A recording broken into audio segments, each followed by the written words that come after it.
முதலமைச்சரும் அதிமுக பொதுச் செயலாளருமான ஜெயலலிதா, திமுக தலைவர் கருணாநிதி, தேமுதிக தலைவர் விஜயகாந்த், பாமக நிறுவனர் ராமதாஸ், மதிமுக பொதுச் செயலாளர் வைகோ என்று பல்வேறு தலைவர்களும் கச்சத்தீவு விவகாரத்தில் ஒரே நிலைப்பாட்டை எடுத்திருக்கிறார்கள். இந்த வேளையில் கச்சத்தீவு குறித்த மற்ற விவரங்களை நாம் பெருஞ்செய்தியில் தொடர்ந்து பார்க்கலாம்.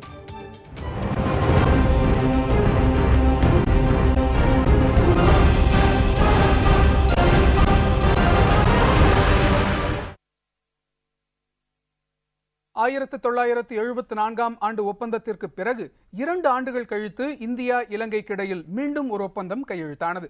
இந்த ஒப்பந்தம் என்ன சொல்கிறது, இதை இலங்கை எவ்வாறு தனக்கு சாதகமாக பயன்படுத்திக் கொள்கிறது என்பதை இப்போது பார்க்கலாம். பாக் ஜலசந்தியில் பாக பிரிவினை முடிந்த பிறகும் இந்தியா இலங்கை இடையே மேலும் 2 கடல் பரப்புகள் எல்லை குறிக்கப்படாமல் இருந்தன. இதைத் தொடர்ந்து 1976 ஆண்டு இந்தியா இலங்கை இடையே மீண்டும் ஒரு ஒப்பந்தம் கையெழுத்தானது. இம்முறை வடக்கே வங்காள விரிகுடாவிலும் தெற்கே மன்னார் வளைகுடாவிலும் எல்லைக்கோடு வரையப்பட்டது. அதுமில்லை, 76ல் பார்லிமெண்ட்ல டிபேட் இருந்தோம். அன்னைக்கு ஃபாரின் மினிஸ்டர் வைபி சௌஹான் அவர் சும்மா ஒரு ஸ்டேட்மெண்ட் விட்டார், டிபேட் ஒன்றும் இல்லை. 76ல் எமர்ஜென்சி வேற. இந்த ஒப்பந்தத்தில் மீனவர்கள் குறித்து எந்த விதமான தகவலும் இடம்பெறவில்லை. ஆனால் ஒப்பந்தத்தை தொடர்ந்து இருநாட்டு வெளியுறவுத்துறை செயலாளர்களும் தங்களுக்குள் பரிமாறிக்கொண்ட கடிதத்தில் மீனவர்கள் மீது கடுமையான நிபந்தனைகள் விதிக்கப்பட்டன. Kewal Singh India foreign secretary, WT Jayasinghe secretary foreign ministry Sri Lanka, அதில் முதல்ல எழுதியிருக்கு இப்படி, இப்போ எல்லா செக்டர்லையும் நம்ம மேரிடைம் பவுண்டரி டீலிமிட் பண்ணியாச்சு. இதுக்கப்புறம் இந்தியன் மீனவர் இந்தியாவில் தான் மீன் பிடிப்பா, இலங்கை மீனவர் இலங்கையில் தான் மீன் பிடிப்பா சொல்லிட்டு. இந்த கடிதம் வங்காள விரிகுடா மற்றும் மன்னார் வளைகுடா கடல் பரப்புகளில் இருநாட்டு மீனவர்களும் எல்லை தாண்டி மீன் பிடிப்பதை தடை செய்தாலும் இந்த கட்டுப்பாடு எந்த வகையிலும் பாக் ஜலசந்திக்கு பொருந்தாது என்பது வெளிப்படையான உண்மை. ஆனால் இலங்கை அரசோ பாக் ஜலசந்தியில் எல்லை தாண்டி மீன் பிடிப்பதற்கு கொடுக்கப்பட்ட உரிமையை இந்த கடிதத்தை காரணம் காட்டி மறுத்து வருகின்றது. ஆனா 76ல் போட்ட ஒப்பந்தம் பாராளுமன்ற ஒப்புதலும் வாங்காம, சட்டமன்ற ஒப்புதலும் வாங்காம, இருநாட்டு உயர் அதிகாரிகளும் போட்ட ஒப்பந்தம் அது செல்லவே செல்லாது. ஆகையினால 74 ஒப்பந்தத்தை நடைமுறைப்படுத்தினாலே மீனவர் பிரச்சனை இல்லாம மீன் பிடிக்கலாம். இது நாள் வரை சுட்டுக் கொல்லப்பட்ட, தாக்கப்பட்ட, கைது செய்யப்பட்ட 99 விழுக்காட்டினர் பாக் ஜலசந்தியில் அமைந்துள்ள ராமநாதபுரம், புதுக்கோட்டை, தஞ்சாவூர், திருவாரூர் மற்றும் நாகப்பட்டினம் மாவட்டத்தைச் சேர்ந்த அப்பாவி மீனவர்கள் என்பது சோகம் தரும் செய்தி. 76ஆம் ஆண்டு ஒப்பந்தத்தை பயன்படுத்தி 74ஆம் ஆண்டு ஒப்பந்தத்தில் வழங்கப்பட்ட உரிமைகளை இலங்கை அரசு தொடர்ந்து மறுத்து வருகின்றது. இந்நிலையில் கச்சத்தீவு குறித்து தற்போது உச்சநீதிமன்றத்தில் மத்திய அரசு தாக்கல் செய்துள்ள பிரமாண பத்திரம் இலங்கையின் வாதத்திற்கு வலு சேர்க்கும் வகையிலேயே அமைந்துள்ளது. கச்சத்தீவு பற்றியும் அதனை சூழ்ந்திருக்கும் சர்ச்சைக்குரிய விவகாரங்கள் பற்றியும் விரிவாக பார்த்தோம். இந்த பிரச்சனைக்கு என்ன தீர்வாக இருக்க முடியும் என்பதை விவரிக்கிறார் நமது செய்தியாளர் அசிஃப். பாக் ஜலசந்தி கடல் பகுதியில் என்ன நடந்தது, தற்போது என்ன நடந்து வருகிறது, மேலும் இந்த பிரச்சனைக்கு என்ன தீர்வு என்பது குறித்து நாம் இப்போது பார்ப்போம். 1974ஆம் வருடம் மற்றும் 76ஆம் வருடத்தில் 2 ஒப்பந்தங்கள் இந்தியாவுக்கும் இலங்கைக்கும் இடையே ஏற்பட்டது. இந்த 2 ஒப்பந்தங்களின் மூலம் இந்த கடல் பரப்பு, அதாவது மன்னார் வளைகுடா தொடங்கி வங்காள விரிகுடா வரை இலான இந்த கடல் பரப்பில் எல்லை வகுக்கப்பட்டது. இதன் பிறகு குறிப்பாக 1983ஆம் வருடம் இலங்கையில் ஒரு மிகப்பெரிய இனக்கலவரம் நடைபெற்றது. இந்த இனக்கலவரத்தில் சுமார் ஒரே வாரத்தில் 1000க்கும் மேற்பட்ட தமிழர்கள் கொல்லப்பட்டனர். இதன் பிறகு தமிழர்களுக்கும் சிங்களருக்கும் இடையிலான அந்த போராட்டம் என்பது உச்சத்தில் அடைந்தது. அதாவது ஆயுத போராட்டம் தொடங்கியது. ஆயுத போராட்டத்தினுடைய தொடக்கத்தை தொடர்ந்து வடபகுதியில், இலங்கை பகுதியில், குறிப்பாக பாக் ஜலசந்தி கடல் பகுதியில் மீன் பிடிப்பதற்கு இலங்கை அரசு தடை விதித்தது. இதற்கு இடைப்பட்ட காலத்தில் தமிழகத்தை பொறுத்தவரை பாக் ஜலசந்தி பகுதியில் டிராலர்களுடைய எண்ணிக்கை பெரிய அளவுக்கு பெருகிக் கொண்டு வந்தது.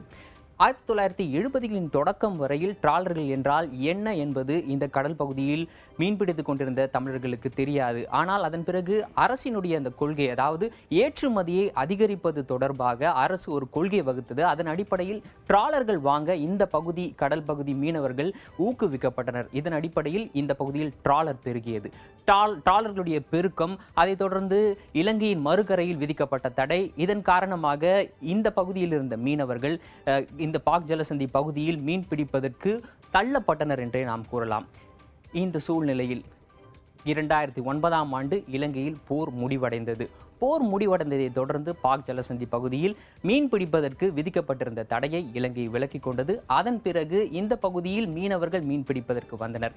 இதன் பிறகுதான் தமிழக மீனவர்களுக்கும் இலங்கை மீனவர்களுக்கும் இடையிலான இந்த மோதல் உருவானது என்றே கூறலாம். ஆனால் அதற்கு முன்னதாகவே இந்த பகுதி பாக் ஜலசந்தி பகுதியில் மீன்பிடித்துக் கொண்டிருந்த தமிழக மீனவர்கள் தொடர்ச்சியாக தாக்கப்பட்டனர். இந்த தாக்குதல் சம்பவம் என்பது 1983ஆம் ஆண்டு நடைபெற்ற அந்த கலவரத்திற்கு பிறகுதான். கலவரத்தை பொறுத்தவரை ஜூலை மாதம் நடைபெற்றது. முதல் தாக்குதல் என்பது ஆகஸ்ட் மாதம் நடைபெற்றது. அதாவது 74ஆம் ஆண்டு ஒப்பந்தம் போடப்பட்ட பிறகும் கூட மீனவர்கள் தொடர்ந்து இந்த கடல் பகுதியில் மீன்பிடித்து வந்தனர். ஆனால் இனக்கலவரத்திற்கு பிறகு அடுத்த மாதத்தில் தான் முதல் தமிழ் மீனவர் சிங்கள கடற்படையால் தாக்கப்பட்டார். அதன் பிறகு நான் தற்போது கூறியதுபடி 2009ஆம் ஆண்டு 2 மீனவர்களும் கடல் பகுதியில் மீன்பிடிக்க தள்ளப்பட்டுள்ளனர். இந்த குறுகிய கடல் பகுதிக்குள் 2 மீனவர்களும் தற்போது மீன்பிடிக்க வேண்டும். தமிழக மீனவர்களுடைய நிலையை எடுத்து பார்த்தோமானால் அவர்களிடம் நூற்றுக்கணக்கான டிராலர்கள் உள்ளது. இந்த டிராலர்களை கொண்டு இந்த குறுகிய கடல் பரப்பில் அவர்கள் மீன்பிடிக்க வேண்டும். இந்த கடல் பரப்பை எடுத்துக்கொண்டால் தெற்கு பகுதியில் பார்த்தோமானால் ஆதம் பாலம் உள்ளது. இந்த ஆதம் பாலத்தை தாண்டி இந்த படகுகள் செல்ல முடியாது.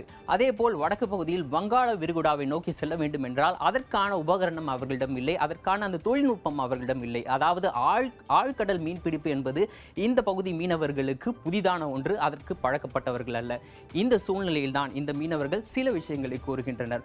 அதன்படி மூக்கையூர் பகுதியில் ஒரு துறைமுகத்தை அமைத்துக் கொடுக்கும் பட்சத்தில் இந்த பகுதியில் இருக்கும் இந்த குறுகிய கடல் பரப்பில் இருக்கின்ற டிராலர்கள் ஓரளவுக்கு மூக்கையூர் பகுதிக்கு போவதற்கான வாய்ப்பு இருப்பதாக கூறுகின்றனர். அதே நேரத்தில் இந்த ஆதம் பாலத்தில் ஒரு சிறிய துளை அமைத்துக் கொடுக்கும் பட்சத்தில் இங்கிருக்கும் டிராலர்கள் இலங்கை பகுதிகளுக்கு செல்லாமல் கீழே மன்னார் வளைகுடா பகுதிக்கு சென்று மீன்பிடிப்பதற்கான வாய்ப்பு இருக்கும் என்றும் அவர்கள் கூறுகின்றனர்.